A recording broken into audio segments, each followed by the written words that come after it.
할렐루야. 여러분 참 너무나 반갑고 또 오늘 이 시간 여러분과 함께 예배를 드릴 수 있어서 얼마나 감사한지 모릅니다. 저도 한 주간 살아오면서 정말 하나님의 은혜로 살아왔구나라는 것을 다시 한번 깨닫게 되면서 한 주간도 여러분들을 지켜주시고 함께 하신 주님께 다시 한번 또 감사를 드립니다. 저는 오늘 본문의 말씀을 통해서 여러분들께 하나님께서 우리에게 베푸신 구원이 얼마나 감사하고 신비한 것인가를 함께 나누며 은혜를 받는 시간을 좀 가져보려고 합니다. 오늘 우리가 읽은 본문 바로 위에 있는 말씀들을 보면 1절부터 쭉 보면 이제 보아스는 기업을 물을 자였습니다. 그래서 원래 나오미와 더 가까운 친족이 있었어요. 그래서 이제 보아스보다도 나오미의 기업을 이제 물어서 그 책임을 다해야 될 사람이 있었지만 그 사람이 그 모든 권리를 다 포기하고 의무를 포기하고 이제 보아스가 이제 기업 물을 자가 돼서 모든 권리와 책임을 다 양도받습니다. 그래서 이제 그 룻과 결혼을 해서 이제 그 죽은 남편이죠. 이제 그 죽은 남편의 자녀를 낳고 기업을 물어주고 그의 기업을 세우는 일들을 이제 감당을 해야 했습니다. 그리고 이어지는 4장 13절부터 17절을 보면 룻과 보아스가 결혼해서 이제 오벳이라고 하는 자녀를 얻게 되는 내용을 그리고 있습니다. 그래서 1장 1절부터 이제 5절까지를 쭉 보면 굉장히 불행한 내용들이 나와요. 나오미가 이제 연속적인 불행을 당하게 됩니다. 남편도 죽고 두 아들도 죽고 그래서 이방 땅에 가서 이제 힘들게 어렵게 살다가 이런 내용들, 불행을 당하는 여러 가지 내용들이 1장 1절부터 5절에 쭉 나와요. 그런데 오늘 우리가 읽은 이 문단에서는 그 내용들이 확 180도 반전되면서 바뀌는 내용들이 나옵니다. 그래서 나오미의 아들들 이제 다 죽었지만 이제 하나님께서 보아스를 통해 기업을 있게 하시고 또 오벳이라고 하는 새로운 자녀를 주셨죠. 그래서 이제 노년의 봉양자가 나오게 되고요. 그리고 또 나오미의 회복과 행복이 오늘 4장에서 강조되며 나옵니다. 그래서 1장 1절부터 5절까지의 내용과는 전혀 다른 하나님께서 복을 주시는 내용으로 내용들이 잘 마무리가 돼요. 자, 그래서 보면 이 모든 나오미의 일생 가운데 하나님의 놀라운 개입과 섭리가 있었다는 것을 우리에게 알 수 있게 해줍니다. 사람들은 여러분 저마다 다 스토리가 있어요. 여러분들의 인생을 보더라도 다 자신들만의 스토리가 있습니다. 근데 그걸 아마 드라마로 만든다면 장편 드라마가 되겠죠. 여러분들의 삶에도 스토리가 있듯이 나오미의 삶에도 스토리가 있어요. 근데 그 스토리 안에는 여러분 불행한 일들이 너무나 많고 괴롭고 힘든 일들이 너무나 많습니다. 성경에 나온 말씀과 우리 인생은 참 잘 맞아 들어가요. 행복도 있지만 여러분 불행하고 힘든 순간이 왜 이렇게 많습니까? 근데 나오미는 여러분 남편도 다 잃었고 두 아들도 다 잃었어요, 여러분. 남편을 잃은 것도 속상하고 괴로운 일인데 여러분 두 아들까지 다 잃었다고 생각해 보세요. 얼마나 그의 인생이 기구합니까? 그렇지 않습니까? 근데 하나님은 그런 힘든 삶을 살고 있는 나오미의 인생에 개입하셨어요. 그의 인생을 복으로 하나님이 바꾸어 가시며 나중에는 그 오벳과 이 세대를 통해서 그 후손을 통해서 다윗 왕이 나타나게 되고 또 신약에는 그 다윗의 후손으로서 예수 그리스도가 나타나게 하는 놀라운 은혜를 하나님께서 펼쳐주셨단 말이에요. 하나님께서 여러분들의 인생에 개입하고 계시면 여러분 믿으십니까? 우리의 인생에 여러분 많은 스토리가 있어도 우리의 인생에 때로는 여러분 힘든 순간이 있었어도 하나님은 그런 우리의 스토리를 선하심으로 이끌어 가셔서 하나님의 복으로 여러분들을 세우신다는 사실을 여러분 믿으시기를 바랍니다. 여러분들이 이미 예수를 믿고 있다는 그 자체 안에서 여러분들은 이미 하나님의 놀라운 은총과 복을 받으신 분들이에요. 이것은 세상에 줄 수 없는 복입니다. 그래서 오늘 그것이 왜 복인가를 우리가 깨닫는 시간을 한번 가질 거예요.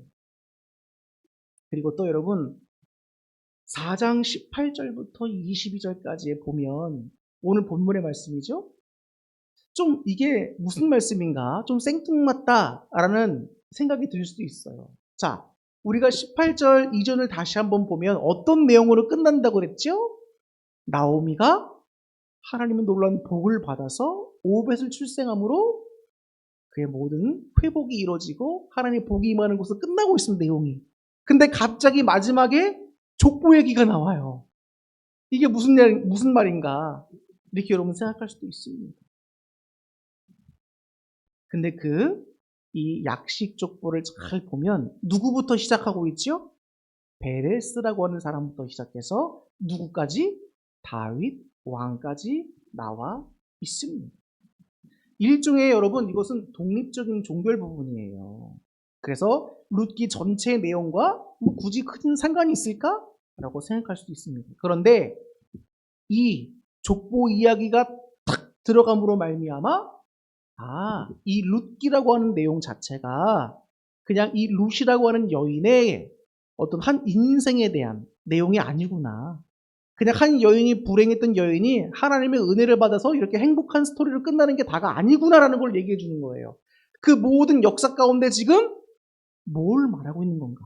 다윗 왕까지 하나님의 섭리하신 계획이 아브라함 때부터 쭉 이어지고 있음을 지금 보여주고 있는 거예요. 놀라운 얘기인 겁니다, 여러분.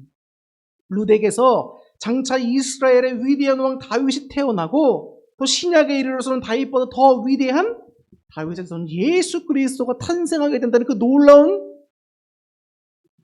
역사를 지금 이 계보 하나가 우리에게 연결해 주면서 이야기를 해주고 있는 거예요.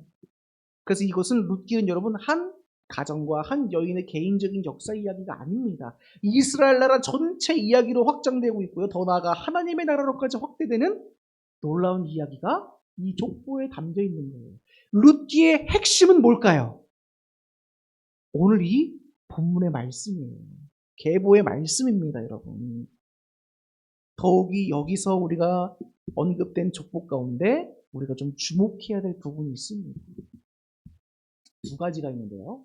첫 번째는 왜 예수님의 족보가, 다윗 왕의 족보가 베레스라고 하는 사람으로부터 이어진다고 돼 있나. 또 두 번째는 왜 하나님은 이방 여인이었죠. 모압 여인이었잖아요, 룻이. 그 이방 여인을 통해서 이 오벳을 출생하게 하시고 다윗 왕과 예수 그리스도의 계보까지 이어지게 만드셨나. 우린 두 가지에 좀 초점을 맞춰서 생각해 볼 필요가 있습니다. 여러분, 이스라엘 민족에게 있어서 이방인은 어떤 사람들이었죠? 사람으로 취급하지 않는 사람들이었습니다. 사마리아 사람들이 어떤 사람이었죠? 원래 같은 한 민족이었고 한 형제 자매였잖아요. 그런데 솔로몬 이후 르호보암 왕이 되다가 이제 분열 국가가 됐잖아요. 분열 국가가 되고 나중에 북이스라엘 사람들이 아수르에 멸망되면서 그 인구 혼합 정책이 펼쳐지게 됩니다. 그래서 북이스라엘 사람들은 더 이상 순수한 하나님의 백성으로서의 정체성을 잃어버리게 된 거예요. 이방 민족과 피가 섞이고 막 이게 된 겁니다. 그러니까 같은 민족이고 형제였고 바로 가까운 나라에 있음에도 불구하고 남유다 백성들은 여러분 사마리아 사람들을 사람으로 취급하지 않았단 말이에요. 근데 하물며 여러분 에스라 시기에 다시 이스라엘로 귀환했고 에스라 학사가 종교 개혁을 일으키잖아요. 그 핵심이 뭐였죠? 하나님의 거룩한 백성으로 돌아가자는 거 아닙니까? 그러면서 이방 여인과 결혼했으면 다 고국으로 돌려보내라. 순수한 하나님의 거룩한 백성을 회복하자. 이 내용이었잖아요. 그런데 어떻게 모압 여인인 이방 여인을 통해서 다윗 왕과 예수 그리스도까지 계복을 잇게 하시는가? 우리가 참 여기에 주목해 볼 필요가 있어요. 여러분, 이 베레스라고 하는 사람의 스토리는 어디서부터 시작이 되냐면 창세기 38장부터 시작이 됩니다. 야곱의 아들들 가운데 여러분 유다라고 하는 아들이 있었습니다. 유다는 처음에 가나안 사람 수아라고 하는 자의 딸과 결혼을 했죠. 이방 여인과 결혼했습니다. 가나안 여자였어요. 그 여자와 결혼하고 동침해서 세 자녀를 낳아요. 첫째가 엘이고 둘째가 오난이고 셋째가 셀라입니다. 근데 이 세 아들을 낳았어요. 그런데 성경을 보니까 하나님께서는 이 세 아들 가운데 두 명을 죽이십니다. 첫째와 둘째를 죽이셨어요. 첫째 애를 하나님께서 왜 죽이셨는가 보니까 창세기 38장 7절을 보니까 유다의 장자 엘이 여호와가 보시기에 악함으로 여호와께서 그를 죽이셨다라고 나오고 있습니다. 얼마나 하나님 앞에 여러분 악을 행하며 살아가는 악인이었으면 하나님께서 직접 개입하셔서 죽이셨다는 거예요. 그러니까 첫째는 죽었습니다. 그렇게 죽었어요. 그러면 여러분 둘째인 형이 죽었으면 그 형의 아내와 결혼을 해서 그 자녀를 낳고 기업을 물을 자가 누구냐면 바로 그 밑에 동생입니다. 그러면 그 밑에 동생인 둘째가 오난인데 오난이 형수와 결혼해서 자녀를 낳아 형의 기업을 이어줬어야 되는 거예요. 자, 그런데 이 오난이 형수와 관계를 맺어서 자녀를 낳게 되면 그 자녀가 내 자녀가 아니잖아요. 형의 자녀가 되는 거란 말입니다. 그러니까 이걸 알고서는 그가 성경을 보니까 형수의 몸 안에다가 하는 것이 아니라 땅 밖에다가 설정을 해버립니다. 근데 그것을 하나님께서 보시기에 악하게 여기셔서 역시 오난 또한 하나님께서 죽이셨어요. 그럼 이제 셋째가 형수와 결혼해서 기업 물을 자로서 의무를 행해야 되잖아요. 근데 셋째가 나이가 너무 어린 거예요. 그러니까 이 유다가 자신의 며느리인 다말에게 네 고향 땅으로 돌아가서 좀 이렇게 잘 이렇게 몸을 잘 가꾸고 거룩하게 하면서 좀 기다려라. 우리 셋째가 좀 클 때까지 좀 기다려라. 그리고 고향으로 돌려보내게 됩니다. 그런데 참 이게 웃긴 게 뭐냐면 이제 그 셋째가 성인이 됐습니다. 성인이 됐음에도 유다가 그 셋째까지 하나님께 이제 벌을 받아 죽임을 당하게 될지도 모른다는 두려움이 다가오니까 다말에게 이 셋째를 허락하지를 않는 거예요. 셋째가 성인이 됐음에도 다말을 부르지도 않고 그냥 그렇게 시간만 흘러가면서 지내고 있던 겁니다. 근데 어느 날 이 시아버지인 유다가 양떼의 털을 깎으러 뒷나로 가게 되는데 이 이야기를 어떻게 전해 들었는지는 모르지만 다말은 그 이야기를 전해 듣습니다. 다말이 이 이야기를 듣고 과부들이 입고 다니던 옷이 있었는데 그것을 다 벗고 얼굴을 베일로 감싸고 딥나로 가는 에나임 문 앞에 앉아 있었습니다. 다말이 이런 일을 했던 이유는 아까도 말씀드렸다시피 유다의 막내 아들 셀라가 다 커서 성인이 됐지만 다말에게 보내지 않았기 때문이었어요. 다말은 이제 장성했음에도 불구하고 자신과 결혼시켜주지 않는 유다에게 자신을 창녀로 이제 가장해서 유다와 더불어 동침해서 이제 자녀를 낳으려고 하는 계획을 짠 겁니다. 그래서 이 계획이 잘 먹혀 들어갔습니다. 그래서 시아버지인 유다와 며느리인 다말이 관계를 맺어서 두 명의 자녀를 낳게 되는데 쌍둥이를 낳은 거예요. 그러니까 한 번에 두 명의 자녀를 출산을 한 겁니다. 그 중에 첫째가 누구냐? 베레스였어. 그리고 둘째가 누굽니까? 세라입니다. 그래서 유다의 자녀는 총 5명이었는데 첫째와 둘째가 죽고 셀라와 베레스와 세라 이렇게 세 자녀가 있게 된 겁니다. 그래서 지금 여러분들에게 쭉 말씀을 드렸는데 여러분 이 베레스의 출생 이야기를 한번 잘 생각해 보세요. 여러분 다윗 왕의 족보에 이 베레스라고 하는 사람이 들어가기에 적합한 인물일까요? 적합하지 않은 거예요. 속임수와 그리고 부정한 방법 또 여러 가지 약속을 이행하지 않았던 여러 가지 부정한 것들이 이 이야기에 다 들어가 있습니다. 그러니까 왕의 족보에 더군다나 여러분 다윗이라고 하는 왕은 이스라엘 역사 가운데 가장 최고로 꼽히는 왕이란 말이에요. 근데 그런 왕의 역사에 베레스의 족보가 들어가 있다? 이건 어떻게 보면 여러분 어울리지 않는 겁니다. 다윗 왕의 족보에 자랑스럽지 않은 부분이 될 수 있는 거예요.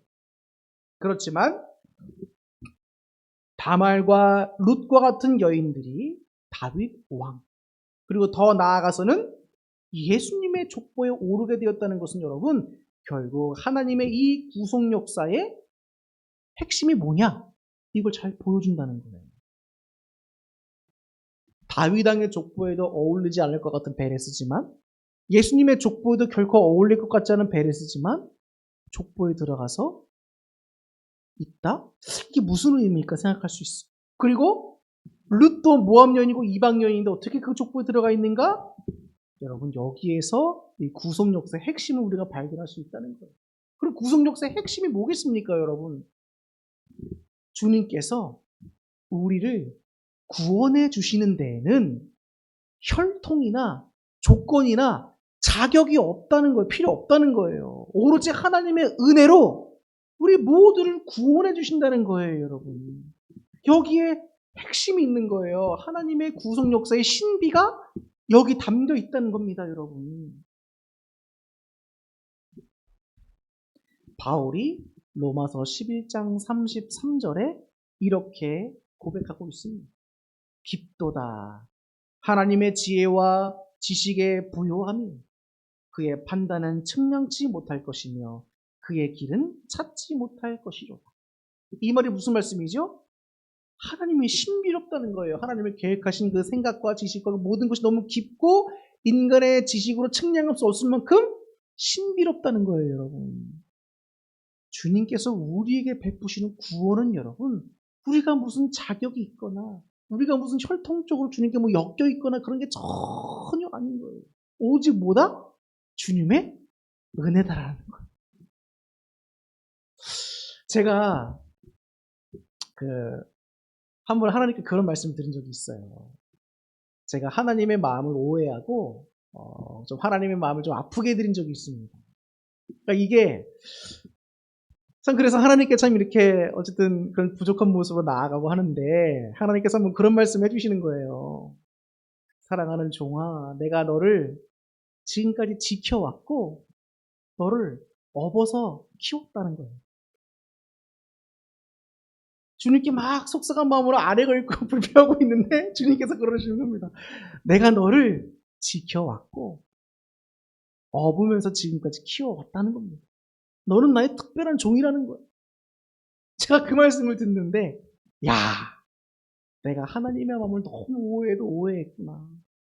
나는 주님께 서운한 마음만 들고 있고 주님께서 참 아무것도 안 해주시는 것 같고 속상한 마음만 안 했는데 주님께서 나를 이렇게 생각하시면서 이렇게 나를 지켜주고 키우고 계시는구나. 주님 말씀하시는 거예요. 내가 너의 이름을 나의 오른손에 새겼다는 거예요, 여러분. 제가 그 말씀을 듣는데 내가 이런 귀한 사랑을 받을 자격이 있는가? 라는 생각이 드는 거예요. 제가 주님께 여러분 뭘 그렇게 잘했을까? 남들보다 똑똑한가? 그것도 아닌데. 남들보다 뭘 많이 갖고 있어서 더 많이 드렸는가? 그것도 아닌데. 내가 뭐 사회적으로 귀한 지위를 갖고 있나? 그런 것도 아닌데. 권세가 있나? 그런 것도 아닌데. 왜 이렇게 귀한 사랑을 받고 있는가 생각해 봤는데 하나밖에 안 떠오르는 거예요. 주님의 은혜구나. 여러분 그거 아십니까? 이런 사랑은 저만 받고 있는 게 아니에요. 여러분들도 지금 다 받고 계시는 겁니다.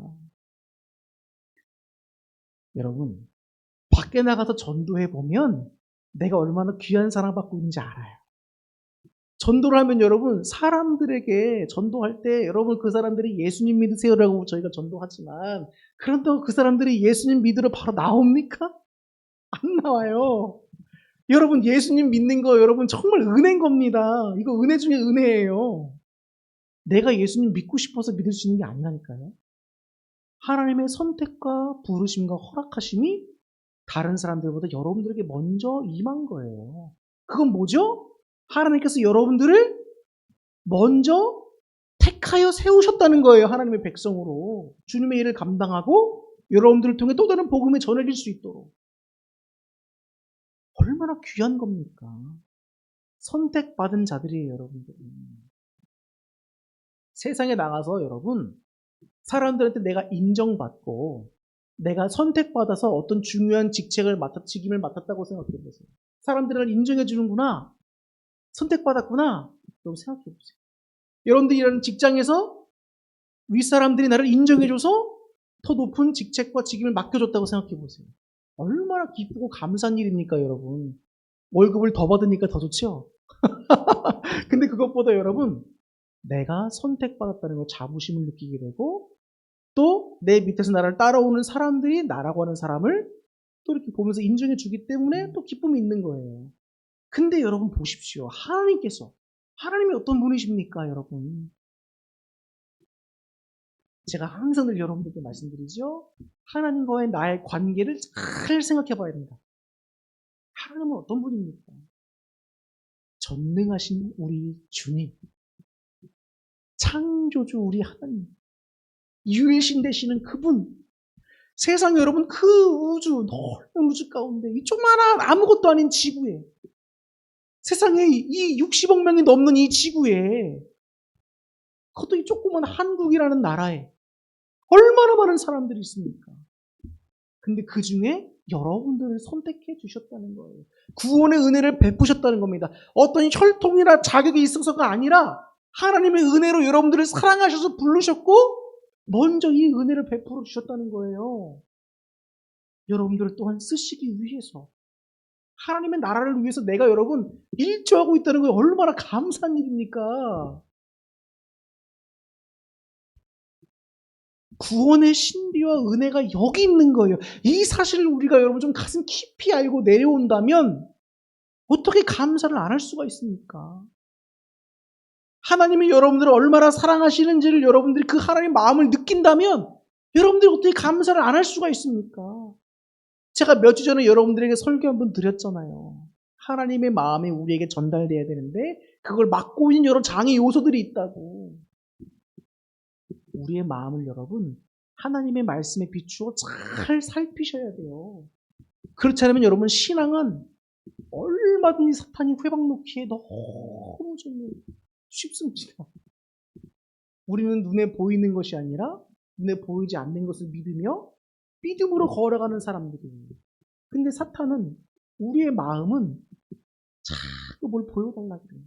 왜냐하면 보지 않으면 사람들은 결정적으로 잘 믿기가 힘듭니다. 그래서 하나님은 보이시지 않아도 하나님을 인격적으로 우리가 만나는 때들이 있어요. 근데 그때는 그냥 주어지지 않습니다, 여러분. 성경에 뭐라고 되어 있죠? 하나님을 간절히 만나기를 사모하는 자들을 주님께서 만나주신다고 했습니다. 기도하지 않고 하나님 만나기를 사모하지 않고 그냥 교회만 왔다 갔다 하시는 분들은 그냥 종교인인 거예요, 종교인. 근데 만약에 여러분들이 정말 깊이 있는 만남을 하나님과 가졌다? 그럼 우리의 신앙이 달라지지 않을 수가 없습니다. 달라지지 말라고 해도 달라지지 않을 수가 없어요, 여러분. 그만큼 여러분 우리 신앙에서 주님을 인격적으로 만나고 체험하는 것이 너무나도 중요한 일인 거예요.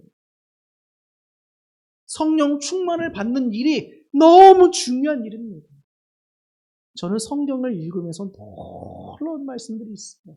우리가 그냥 성경을 막 읽을 때는 아무 생각 없이 그냥 읽을 때가 있습니다. 그런데 한 말씀이 제 마음속에 꽉 꽂혀 들어오는 말씀이 있었어요. 그게 뭔지 아십니까, 여러분? 예수님께서 성령 충만함을 입으시고 능력 충만함을 받으신 후에 하나님의 모든 선한 일을 감당할 준비가 되셨다는 말씀이 나와요. 아니, 예수님은 하나님의 아들이시고 신 자체이신데 성령 충만을 굳이 필요할까라고 생각할 수 있잖아요. 근데 성경에서 예수님도 성령 충만함을 받으셨고 능력 충만함을 받으셨고 그때야 비로소 하나님의 모든 선한 일을 감당할 준비가 되었다는 거예요. 여러분, 우리가 왜 하나님 말씀대로 잘 살 수가 없습니까? 우리 마음의 중심에 성령님께 우리 자리를 내어드리지 않아서 그래요. 성령이 우리 가운데 거하시면 우리가 하나님 말씀대로 살 수밖에 없다니까요. 죄를 짓지요. 근데 그 죄를 지음에도 불구하고 다시 회개하고 주님 말씀대로 살아가려고 애쓰고 노력하고 몸부림치게 된단 말입니다. 근데 내 삶에 하나님의 말씀을 들어도 감흥이 없고 그냥 내 생각과 내 뜻대로 그대로 똑같이 산다? 그러면 여러분 점검해 봐야 될 때가 온 거예요. 내 중심에 하나님의 성령님을 내가 모시고 삽니다. 요한계시록 3장에 나와 있죠. 우리의 마음문을 열면 주님이 우리 가운데 들어오셔서 주님이 우리와 더불어 먹고 근데 우리가 주님과 더불어 먹는다는 거예요. 주님과 함께 생활하는 거예요. 성령님 우리 안에 거하시니까. 근데 우리의 마음을 닫고 있고 내 교만과 내 고집과 내 생각대로만 살려고 한다면 하나님의 뜻대로 살 수가 없는 거예요. 주님의 인도하심을 받을 수가 없는 겁니다. 오늘 말씀이 여러분들의 마음속에 좀 닿기를 소망합니다. 내가 하나님께 받은 이 구원의 은혜가 너무나 큰 은혜였구나.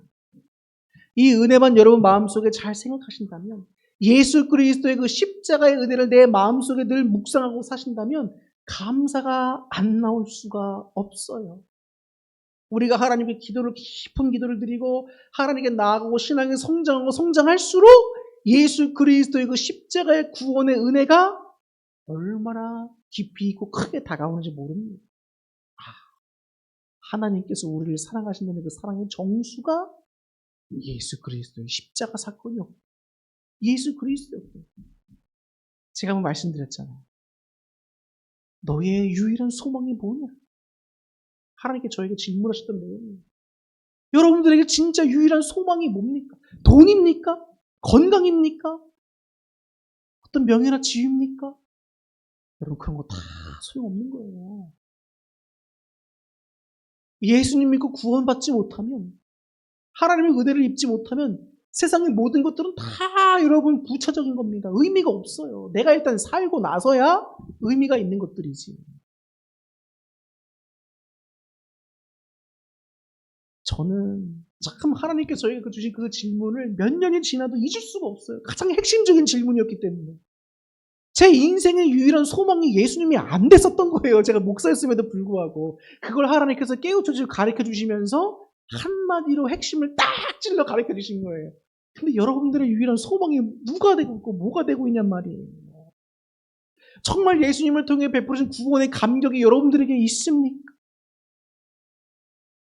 그 구원의 신비와 은혜가 여러분들에게 정말 마음속에 와 닿고 있습니까? 늘 목사가 얘기하니까, 늘 듣는 얘기니까 그냥 너무 익숙해져가지고 그냥 한 귀로 듣고 흘려버리진 않습니까, 여러분?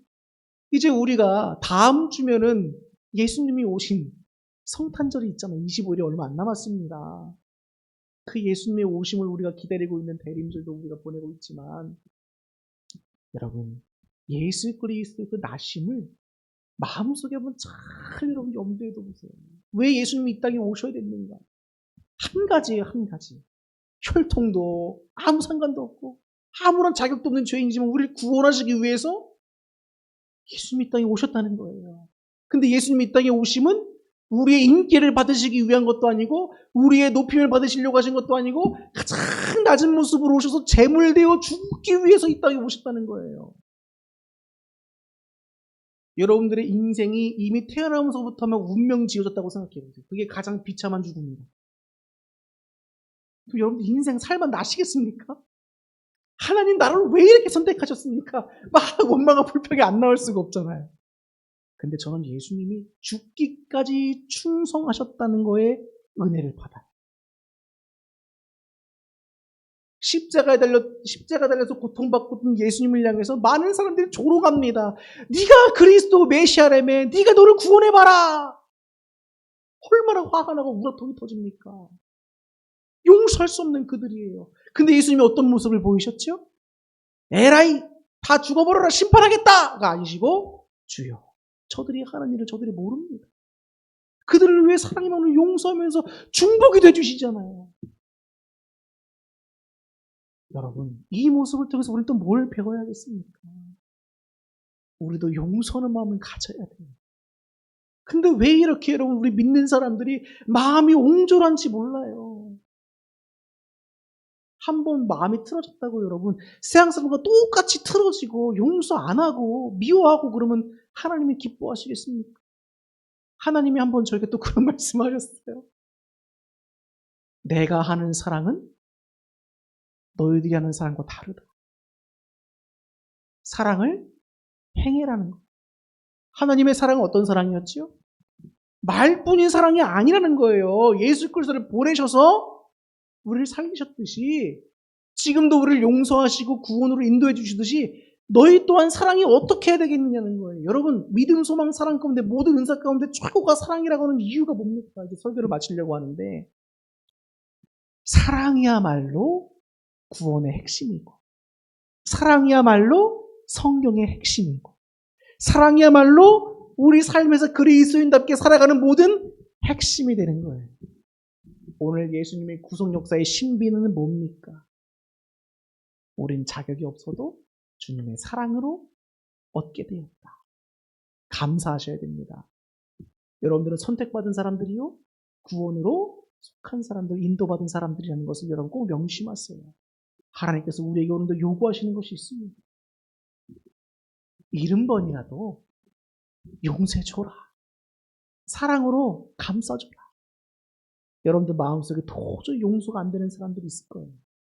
저 사람은 나에게, 하나님, 나에게 잘못했다고 사과하지도 않는데 제가 왜 용서해줘야 됩니까? 예수님의 십자가에 달렸을 때 예수님 모욕했던 사람들이 예수님께 사과했습니까? 안 했어요. 우리 많은 세상에 있는 죄인들이 예수님께 돌아올 때 예수님께 여러분 사과하고 돌아왔습니까? 먼저 주님께서 베풀어 주셨지, 사랑을. 용서는 여러분 그래야 돼요. 세상 사람들처럼 저 사람 나에게 사과를 하고 무릎을 꿇고 아주 싹싹 빌어야 내가 용서해 줄까 말까 한다. 이게 아니에요, 여러분. 그건 세상 사람들이 하는 겁니다. 우린 그들보다 더 높은 차원의 사랑을 실천해야 돼요. 예수님을 닮아가세요. 누굴 닮아가지 않습니다. 예수님을 닮아가셔야 돼요. 그 구원의 신비의 사랑을 감사하고 감사하면서 예수님의 그 사랑을 실천하고 이 복음을 전하고 많은 영혼들을 주님께로 인도할 수 있는 복된 저와 여러분 될 수 있기를 주님의 이름으로 축원합니다. 기도하겠습니다.